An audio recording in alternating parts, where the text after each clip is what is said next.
तो दोस्तों 2022 के अंदर मार्च के महीने में भारत की एक ब्रह्मोस पाकिस्तान के 120 किलोमीटर से भी ज़्यादा अंदर तक घुस गई थी और पाकिस्तान को ये पता भी नहीं चला था कि ये मिसाइल कहां से उड़ कर आई है और ये मिसाइल किसकी है। और पाकिस्तानी सेना को तो लोगों ने बताया था वहां पे रहने वाले कि हमारे ऊपर से एक मिसाइल उड़ के आई थी। और वहीं आपको याद होगा जो रशिया की ओनिक्स मिसाइल है उसकी टेक्नोलॉजी ब्रह्मोस के अंदर यूज करी गई है। और वही ओनिक्स मिसाइल इतनी ज़्यादा तबाही मच रही है यूक्रेन के कि यूक्रेन की आर्मी खुद बोल रही है कि रशिया की जो ओनिक्स मिसाइल है उसको अगर रशिया 200 की करीब लॉन्च करता है तो उसमें से एक या फिर दो ही ऐसी मिसाइल है जिसको हम रोक पाते हैं। बाकी इस न्यूज को जानने से पहले आपने सब्सक्राइब नहीं करा तो आप सब्सक्राइब कर लो, क्योंकि ज्यादा लोग हमारी वीडियो देखते हैं पर लेकिन उन्होंने सब्सक्राइब नहीं कर रखा। और वीडियो को लाइक भी कर देना, ये आपके लिए बहुत छोटा मोटा काम है पर लेकिन इस चीज से हमारी बहुत मदद होती है। और जो रशिया ने 200 के करीब मिसाइल लॉन्च करी थी यूक्रेन के ऊपर, उनमें से 2 या फिर 4 ही ऐसी मिसाइल है जिनको यूक्रेन रोक पाया। और आप ऐसा मत सोचना कि यूक्रेन के पास तो डिफेंस इक्विपमेंट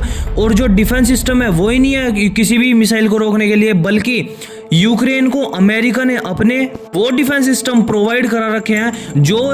यूएसए अपनी सिक्योरिटी के अंदर यूज करता है। यानी कि वो डिफेंस सिस्टम जो कि पूरे वर्ल्ड के अंदर नंबर 1 माना जाता है, वो भी रोक नहीं पाया इस मिसाइल को। और ऐसा नहीं है सिर्फ यूक्रेन को सिर्फ अमेरिका ने अपने डिफेंस इक्विपमेंट दे रखे हैं, बल्कि यूनाइटेड किंगडम, जर्मनी और फ्रांस जैसे तमाम देश है जिन्होंने अपने डिफेंस सिस्टम दे रखे हैं यूक्रेन को। और ये सभी घटना को अगर हम एनालाइज करें तो ये बताती है कि जो ओनिक्स मिसाइल है रशिया की वो कितनी ज्यादा कारगर साबित होती है दूसरे देश के लिए। और यही खौफ आज के टाइम पे पाकिस्तान के साथ साथ चाइना को भी हो रहा है। और आज के टाइम पे तो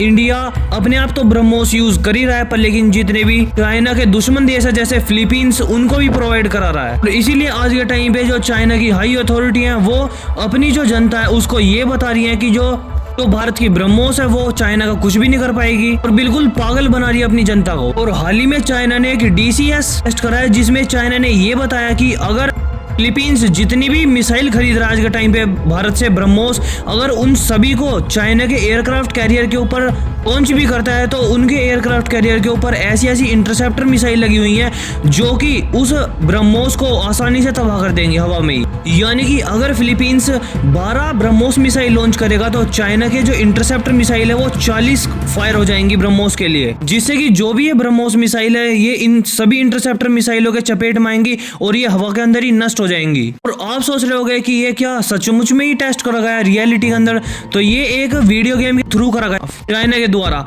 चाइना ने एक ऐसे वीडियो गेम के अंदर टेस्ट करा है जिसमें यह दिखाया गया है कि जो फिलीपींस की ब्रह्मोस है वो कैसे लॉन्च होंगी चाइना की तरफ और चाइना उन्हें कैसे इंटरसेप्ट करके मार डालेगा। और जो इनकी सबसे बड़ी बेवकूफी है इस गेम के अंदर वो ये है कि चाइना ने ये माना है इस गेम के अंदर कि जो ब्रह्मोस है वो डायरेक्टली फायर होती है अपने टारगेट की तरफ। पर लेकिन मैं आपको इमेज में दिखा दूंगा कि जो ब्रह्मोस है वो पहले टारगेट तो डायरेक्ट सामने की तरफ से करती है, पर लेकिन जब वो पास जाती है अपने टारगेट के तो वो थोड़ा सा ऊपर के साइड होती है और फिर उसके बाद वो अपने टारगेट को हिट करती है। और चाइना ऐसा गेम दिखा के सिर्फ ये बताने की कोशिश कर रहा है अपनी जनता को कि हमें ब्रह्मोस से कुछ भी खतरा नहीं है। आज के टाइम पे जो आज के टाइम पे भारत ब्रह्मोस दे रहा है चाइना के सभी दुश्मन देशों को, वो कुछ भी बिगाड़ नहीं पाने की चाइना का। और ब्रह्मोस मिसाइल सभी पश्चिमी देशों के एयर डिफेंस को चकमा देके यूक्रेन के अंदर कितनी ज्यादा तबाही मचा रही है ये तो किसी से छिपा नहीं है। अगर मैं आपको चाइना और पाकिस्तान की बात बताऊं तो चाइना और पाकिस्तान के पास तो Chinese made air defence system है और यूक्रेन के पास जो पैट्रियोट जो कि नंबर 1 एयर डिफेंस सिस्टम माना जाता है वो है, और वो ही नहीं रोक पा रहा तो ये चाइनीज एयर डिफेंस सिस्टम कैसे रोक पाएंगे ब्रह्मोस को। यही हाल ही में देखा गया था पाकिस्तान के अंदर, जब पाकिस्तान के अंदर भारत की ब्रह्मोस चली गई थी तो करीब 120 से ज्यादा किलोमीटर दूर जाके गिरी पाकिस्तान के अंदर। पाकिस्तान भी Chinese made air defence system use करता है फिर भी वो नहीं पकड़ पाया। तो आप इसी चीज से अंदाजा लगा सकते हो कि चाइना कितना ज्यादा डर रहा है आज के टाइम पे।